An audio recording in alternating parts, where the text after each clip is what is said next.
ओम शांति। आज की मुरली में बाबा हमें कहते हैं कि तुम्हें माया से डरना नहीं है। माया तो लास्ट तक आएगी, क्योंकि मन में संकल्प तो लास्ट तक आएंगी। माया तो मर ही नहीं सकती। क्यों? क्योंकि संसार एक माया जाल है और हम लोग कहाँ रहते हैं? हम ही इस संसार के बीच रहते हैं। लेकिन बाबा इसको माया को दूर हटाने की कौन सी बात विधि बताते हैं कि बच्चे सदा साक्षी भाव में रहो, संसार में रहते हुए भी जैसे न्यारे।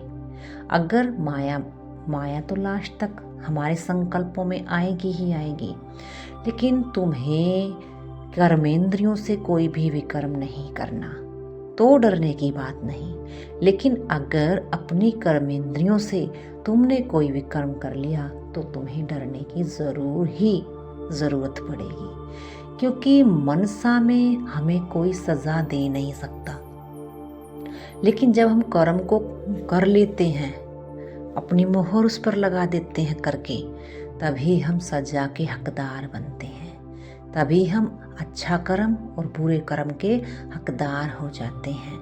उसी का हमको प्राप्त होता है, क्योंकि मनसा में कोई भी सज़ा होती ही नहीं। जिस प्रकार से अगर कोई अपराधी यही सोचता रहे कि मुझे उसके घर में चोरी करनी है या मुझे कल उसको मारना है, उसको गोली मारनी है, तो अगर ये सोच रहा है तो उसको कोई भी सज़ा, कोई भी कोर्ट, कोई भी जज उसको कोई सज़ा दे नहीं सकता। ना ही कोई पुलिस वाला उसको जेल में जाकर डाल सकता है।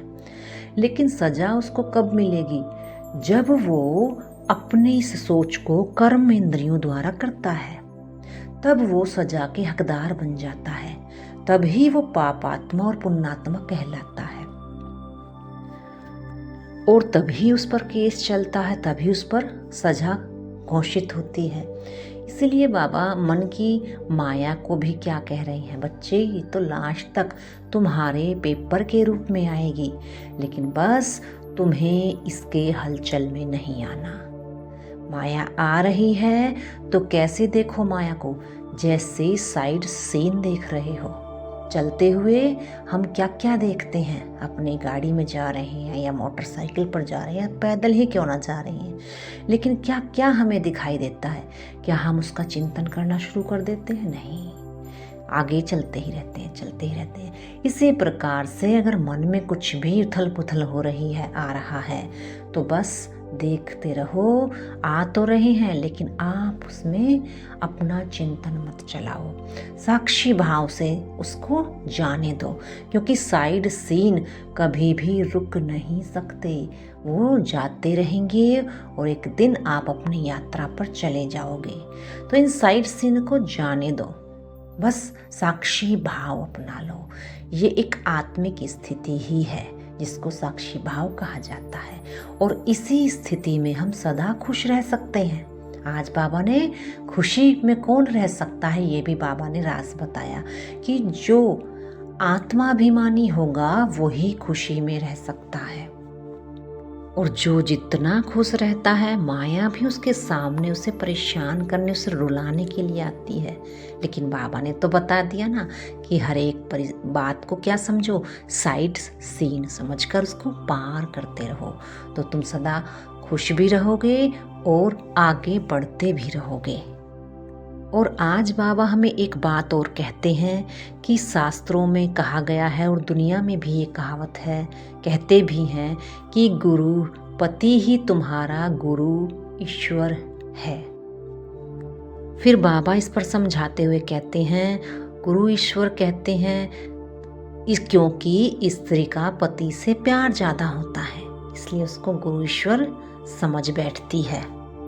यानी प्यार वाली भावना में ही उसको वो अपना ईश्वर भी समझती है, अपना गुरु भी समझती है और अपना पति भी। लेकिन तीनों ही एक कौन हो सकता है?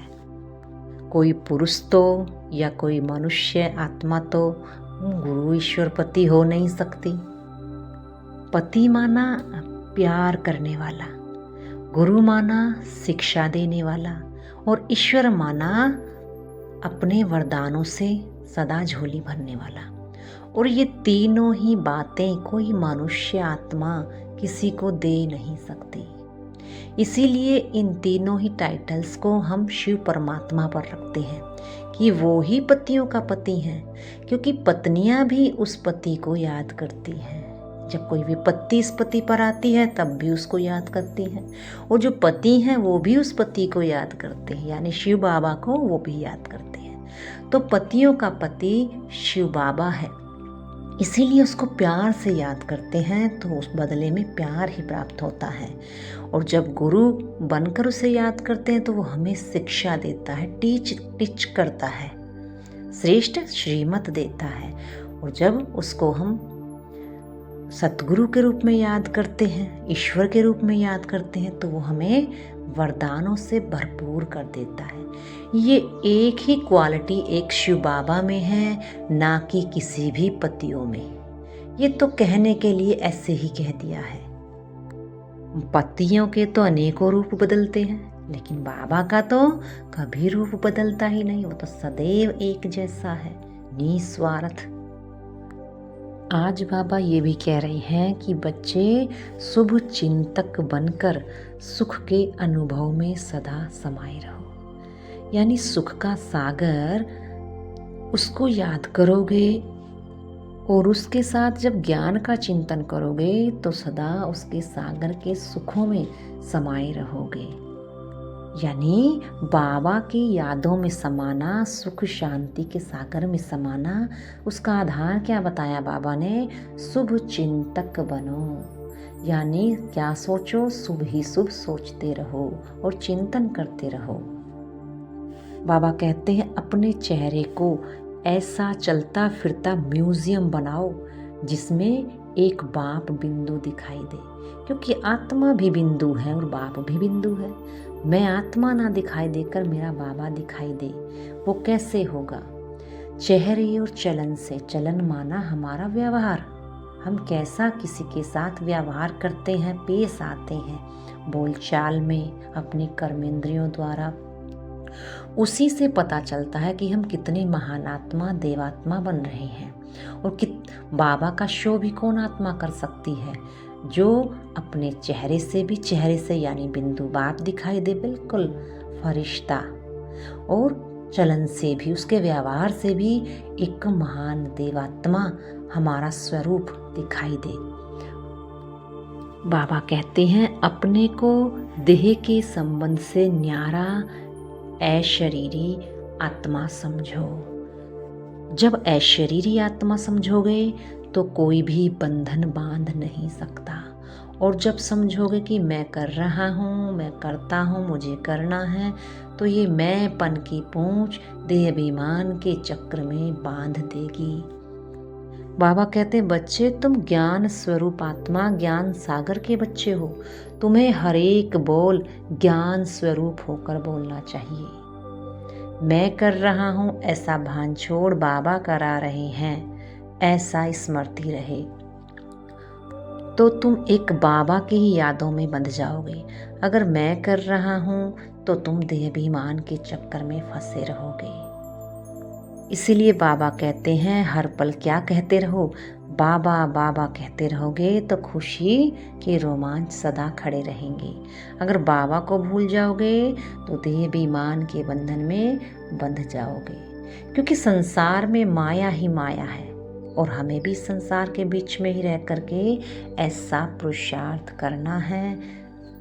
संसार को बाबा माया क्यों कहते हैं? क्योंकि जो चीज़ असत्य है, विनाश होने वाली है, उसको माया ही कहेंगे, और जो चीज़ सत्य है उसको माया नहीं कह सकते। माया माना छल, माया माना जाल, फंसाने वाली।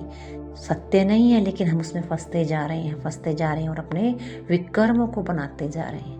संसार में देखा जाए तो कोई भी चीज़ सत्य नहीं है, क्योंकि हर एक चीज़ जन्मी है और ख़त्म हो जाएगी, मिट्टी मिट्टी में मिल जाएगी, कण कण में मिल जाएगा। तो कुछ भी सत्य है नहीं, सब माया है। इसीलिए बाबा कहते हैं इन सब में मत फंसो।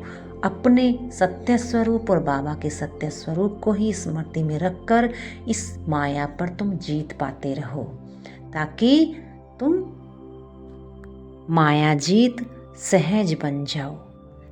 अच्छा, ओम शांति।